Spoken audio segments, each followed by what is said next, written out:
Assalamualaikum warahmatullahi wabarakatuh.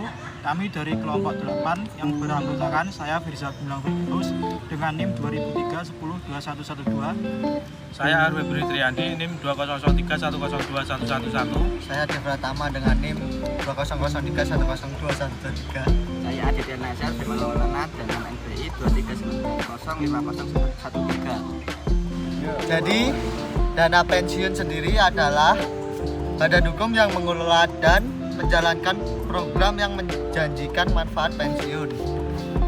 Dana pensiun terdiri dari 3, yaitu yang pertama ada dana pensiun pemberi kerja.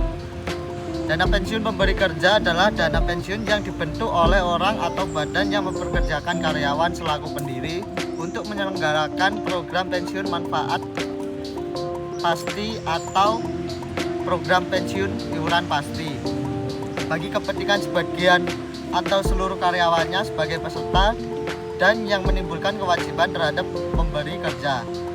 Dana pensiun yang kedua ada dana pensiun lembaga keuangan. Dana pensiun lembaga keuangan adalah dana pensiun yang dibentuk oleh bank atau perusahaan asuransi jiwa untuk menyelenggarakan program pensiun iuran pasti bagi perorangan, baik karyawan maupun pekerja mandiri yang terpisah dari dana pensiun pemberi kerja. Yang terakhir sendiri ada dana pensiun berdasarkan pemberi kerja yang menyelenggarakan program pensiun iuran pasti dengan iuran hanya dari pemberi kerja yang didasarkan pada rumus yang dikaitkan dengan keuntungan pemberi kerja. Oke, kemudian untuk sejarah dana pensiun di Indonesia. Untuk sejarah dana pensiun di Indonesia melalui proses yang panjang dan senantiasa berkembang. Dari sejak masa penjajahan Belanda hingga sampai saat ini, dana pensiun telah mengalami evolusi dan proses perkembangan yang panjang. Untuk dana pensiun masa penjajahan tidak lepas dari perkembangan dana pensiun di tingkat global. Di Amerika Serikat, perusahaan American Express menetapkan tonggak awal dengan mendirikan dana pensiun pertama pada tahun 1825. Sementara itu, dana pensiun di Indonesia mulai berkembang pada era penjajahan, di mana Stadsblad tahun 1926 dan 1934 mengatur dana pensiun untuk pegawai pemerintah. Selain itu, sejak zaman Belanda sudah ada yayasan untuk pegawai swasta, termasuk yang mengelola dana pensiun. Untuk setelah kemerdekaan, pemerintah Republik Indonesia menerbitkan peraturan interim pada tahun 1951 yang membahas tentang pemberian pensiun kepada pegawai negeri dan keluarganya. Kemudian untuk evolusi bentuk lembaga pengelola dan dana pensiun, Perusahaan Negara Tabungan dan Asuransi Pegawai Negeri atau dapat disingkat PN-TASPEN didirikan pada tanggal 17 April 1963 sebagai entitas yang mengelola dana tabungan dan asuransi pegawai negeri. Nah, untuk perjalanan dana pensiun jaminan sosial di Indonesia mencerminkan komitmen untuk melindungi dan memberdayakan masyarakat. Di sini saya akan menjelaskan fungsi dan jenis-jenis dana pensiun. Fungsi dana pensiun yang pertama menyediakan dana untuk masa pensiun.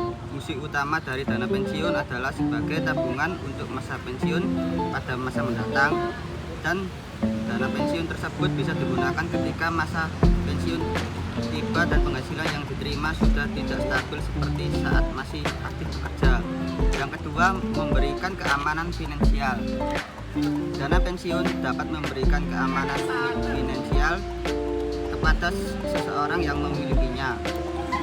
Yang ketiga, melindungi karyawan. Dana pensiun juga berfungsi untuk melindungi karyawan dari risiko keuangan pada masa tua. Dengan memiliki dana pensiun, karyawan dapat memastikan bahwa kebutuhan finansialnya akan tercukupi saat masa pensiun tiba. Yang keempat, memberikan imbal hasil yang lebih baik. Dana pensiun biasanya akan diinvestasikan dalam berbagai instrumen investasi seperti saham, obligasi, dan reksadana. jenis-jenis dana pensiun. Yang pertama, dana pensiun yang disponsori oleh perusahaan. Dana pensiun yang disponsori oleh perusahaan adalah program pensiun yang didanai oleh perusahaan tempat karyawan bekerja. Yang kedua, dana pensiun yang diatur oleh pemerintah. Dana pensiun yang diatur oleh pemerintah adalah program pensiun yang disediakan oleh pemerintah untuk warga negara yang telah mencapai usia pensiun tertentu. Yang ketiga, dana pensiun swasta. Dana pensiun swasta adalah program pensiun yang disediakan oleh lembaga keuangan swasta seperti bank atau perusahaan asuransi. Untuk lembaga yang mengurusi dana pensiun di Indonesia, diantaranya yang pertama Taspen, yang kedua DPLK BRI, DPLK BNI atau BNI Simponi, DPLK Manulife, DPLK Bank Muamalat, DPLK BJB, DPLK Indolife, dan juga DPLK Astra. Mungkin itu penjelasan dari kelompok kami mengenai dana pensiun. Kurang lebihnya kami mohon maaf. Terima kasih. Wassalamualaikum warahmatullahi wabarakatuh. Waalaikumsalam.